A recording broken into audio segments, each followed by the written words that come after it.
Hello, my name is Michael Turpie, and it's my pleasure to show you how I go about building a painting. I'm an artist mainly in oil paint, but I use all sorts of different mediums, including etching and watercolor and pastel work. And I love drawing, which underlies a lot of my painting, as you can see. I was trained quite traditionally at Duncan of Jordanson College of Art in Dundee in Scotland, and always understood the importance of figure drawing and working directly from the subject. And that is still very much the way I like to work. So when I'm building up a picture, I will normally go and to the subject, plein air, outside with my sketchbook. And usually at the moment with coloured pencils and a small scale sketchbook, which is quite easy to manage out of doors. And the last picture I did, I started off going to the Royal Botanical Gardens, this sketchbook here, doing kind of colourful sketches. The painting that I tended to develop, which I'm going to show you, is from this sketch here. Now, this sketch is of the glass houses, and we've got quite a famous one, 19th century one, at the Royal Botanical Gardens here in Edinburgh, and it all intrigued me, the kind of interplay between a natural form in terms of the trees and the kind of geometric, man-made kind of features which I can play about with, incorporate and hide, and play about with the positive and negative spaces. So normally you will see trees or something like that, even in the most architectural of subjects. So from that small picture, I was able to square up and develop a pastel from that, quite a bold pastel, which is getting to the scale of the finished painting. So I always like to try out the colour schemes, which I can play about with and change and chop and change. And this is usually with a chalk pastel method of working. And again, you can see it's further developed, the glass house and the wheelbarrow and the tree and so on, very similar to my initial coloured pencil sketch. So I would square that up. Now then I would work from that onto the canvas, which I would lightly square up with a very thin mixture of oil paint and turpentine to almost work like a pencil to make the squares and develop the picture. The painting completed is this one here, which again shows my initial idea of interplay of shapes of natural form and man-made geometry, and built up with quite a thick texture of paint. You can go and maybe see a bit closer the kind of paint texture. And the canvas texture is very important to me as well, because it provides a tooth on which you can get more advantage from the effect of the brush strokes and the emotional side, which I like to incorporate in my pictures. Some of my stimulus comes from artists such as the Impressionists and Cézanne and Van Gogh, and some of the more abstract modern British painters such as Francis Bacon and people like that.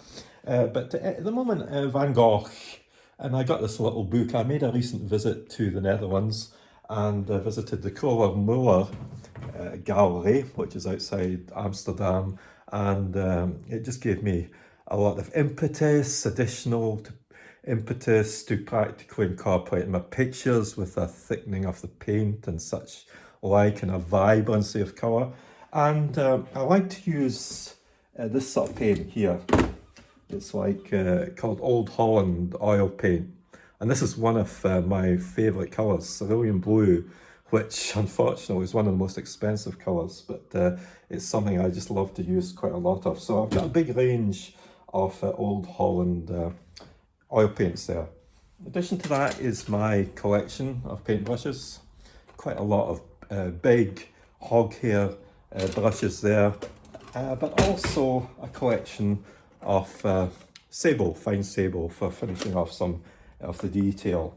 Now the stage that I've got to at the moment was from developing a pencil sketch using the photographs on this occasion, because the restrictions during lockdown and social isolation. I cannot actually sit out in front of a subject and draw it, but that gives me the opportunity to go down another route that I wouldn't normally do and do it from the photograph, but in a kind of very basic kind of geometric effect of line here.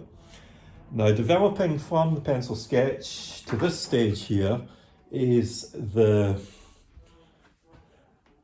charcoal stage, where I have scaled up from the squared up version of the pencil sketch, enlarged it to the size of the canvas that I'm actually going to put this on. So as you can see, I've been working with charcoal pencil on this here.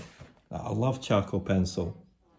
It's got the nice expressive messy qualities of charcoal, but it's also got you can have more control over it because it's in a pencil shape. And this is my wee collection pencils in here. So that's the stage I'm at just now. I'm really finishing off the drawing. I'm actually concentrating on the kind of church stained glass window shapes of the leaded panes and some of the stonework. I'm going to keep some of the other areas quite simple, but I want this kind of island effect in the centre of the composition to take pride of place in some ways. But then I'm going to introduce my street furniture that I spoke to before, double yellow lines and drain covers and the usual things that you would leave out of a picture. Okay, so finally, I'll just turn you around a bit. You can see my collection of canvases just hiding behind here. Yeah. And I may be using that one with the high level of orange ground as a preparation because sometimes having a toned background does help you move the picture on rather than being so conscious of the white space.